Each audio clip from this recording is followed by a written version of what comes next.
Hey guys, time for part 2 of my CSG crack and resub submissions, and welcome back, and let's get to it. So this is part 2 of my cracking of about 40 to 50 slabs. Here we go, 40 to 50 of them. Still broken slabs right here, CSG. And here's part 2 of it. So like us, first video was mainly Justin Herbert cards. This one's going to be a little bit of Joe Burrow and Justin Herbert's that I resubmitted. So let's get to it. So first one, we're going to start with a Joe Burrow Prism rookie red, white, and blue. And this one was a CSG 9. Very strong CSG 9. If it had one more bump up, it would have been a green label 9.5, which is a 10. So this one, I knew it was going to get a bump. And it went from a 9 to a 10. And this resubs for cards like this that have like a strong subgrades are the main reason why I recommend you to crack your CSG slabs and just get it resubbed. Because worst case, you just get an updated label, and if you get a great bump, it'll be totally worth it. Our next card is a base 7 Joe Burrow base. I don't even know why what happened here. It was surface 6.5, but you know what, I saw a 7. I'm like, they harshly graded this, and let's see what they regraded it as. Is an 8. So like I said, upgrading from a 7 to 8 is definitely worth the $12 for the resub, and you get a new label. So an 8 is definitely more easier to sell than a 7 ever will be. So that alone, let's start that. Let's move on to the next ones. Select Silver Joe Burrow rookie. This is a premier level, and it was a regular strong. It was a strong 9, you know, regular 9, 195. I didn't know what to expect with these. I was thinking these would just still be just a 9, but then this one ended up grading to a 9.5. So 9.5 definitely way better than a 9. New label. So that's a plus. And look at this. And I got another one coming up. This one was actually stronger. Had 2 9.5s. I was totally expecting a grade bump for this one, and this one ended up being a 10. So you see how the it made sense where, let me go back to the old one. This one only had 1 9.5, and it only got a 9 to a 9.5. So their subgrades are actually pretty accurate when it comes to the grades that they provided. And this one had 2 9.5s, so which means it was a fringe 9, which means it was practically a 9.5 green label, which was a gem mint. So this crossing over to a regular 10, it made total sense to me. Next one.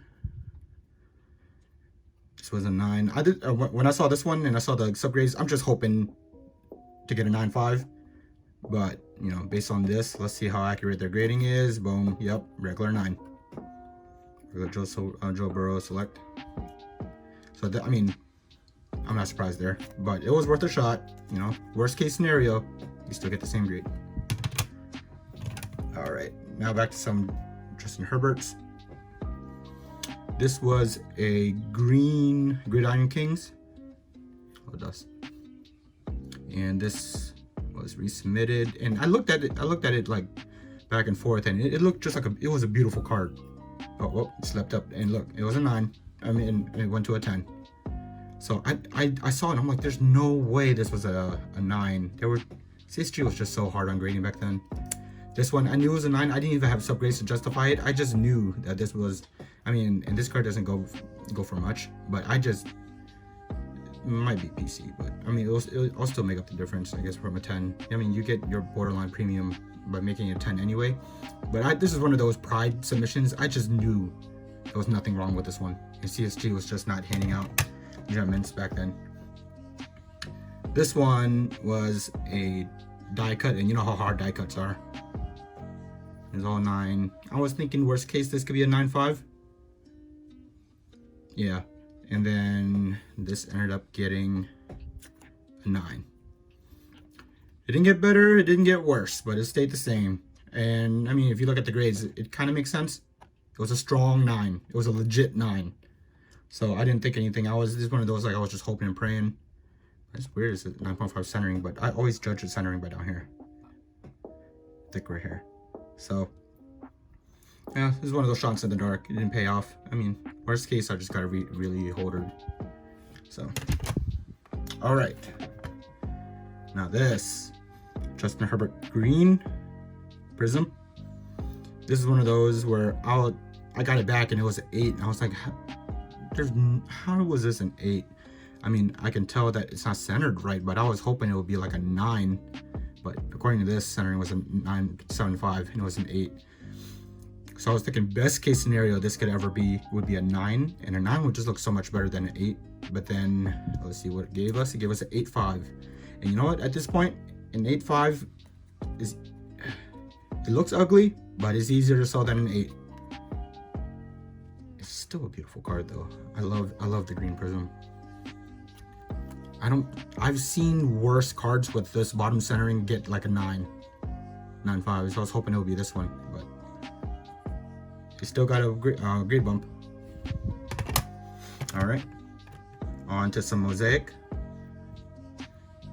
This is a beautiful card, but this is one of those. This was a 9.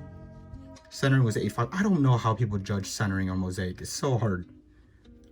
Like, it looks good to me. And at the time I saw this, I was like, it was a beautiful, crisp card.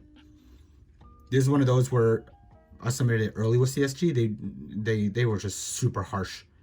And like the title of the video says, CSG does grade easier. I mean, less strict than it was back then. And check this out. It went from a 9 to a 10. So I knew back then when I was submitting cards, so a lot of the 9s that I had, I knew were gem mint, and I had to crack and resub because I knew it was, CSG back then was just so rough. But now you will get the grade that it deserves. It will honor like a beautiful gem mint card. So I highly recommend cracking and resubbing with CSG if you have the subgrades, or if you think the card looks beautiful and it's a high-end card, you could definitely go for it. All right, this one, CSG Select Silver, Justin Herbert, and this was 9.595. It was one of those. One more bump up, it would have been a green label 9.5, which is a 10. And I was hoping this would definitely crossed to a 10, and this ended up only getting the 9.5, which is in opinion, 2 9s and 2 9.5s is a true 9.5 right now. I was hoping it would get the 10. I felt like it's so close. This is a beautiful silver. Yeah, I wish it was a 10 though, but what can you do? All right, now more of these Justin Herbert Silver Selects. This is an 8.5. Got hit hard on centering on here. Obviously it looks like the bottom and the top are not bad, but it's thicker on the left side.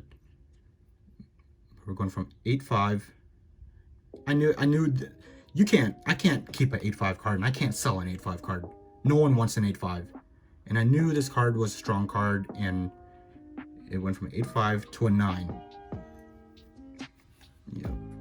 So definitely worth that bump, just so it can be an even 9. And we're gonna end it off with a couple more. Select Premier, 9.595, 8.5. Technically that's a true 9, but this is a beautiful Select Silver though. It went from a 9 and stayed a 9. I guess the centering is so strong they can't overlook it. But I don't. Maybe it's thicker here, but maybe they're talking about back centering. Oh, never mind. That's crazy. They judge the back so harsh. I kept looking at the front, but I guess this will never be higher than a 9 then if we're going by back centering. Lord, look at that. All right, I'm not too mad now, but That's on the back though. At least it didn't get worse. And the last one, look at this one. Centering a 6 on a CSG 7. Justin Herbert, Select Premier, silver. And let's see what this ended up giving me. An 8. Was the back equally just as bad? No, the back, man, the other Herbert had this back, that would be like a 9.5. Which would make this one like a real 7. But yeah, an 8's definitely easier to sell than a 7 would be. So that's the last card in this submission. And that concludes part 2 of my resubmission experiment. Hope you guys enjoy. If you got anything, please leave a comment and I will answer all of them in due time. All right, guys, thank you.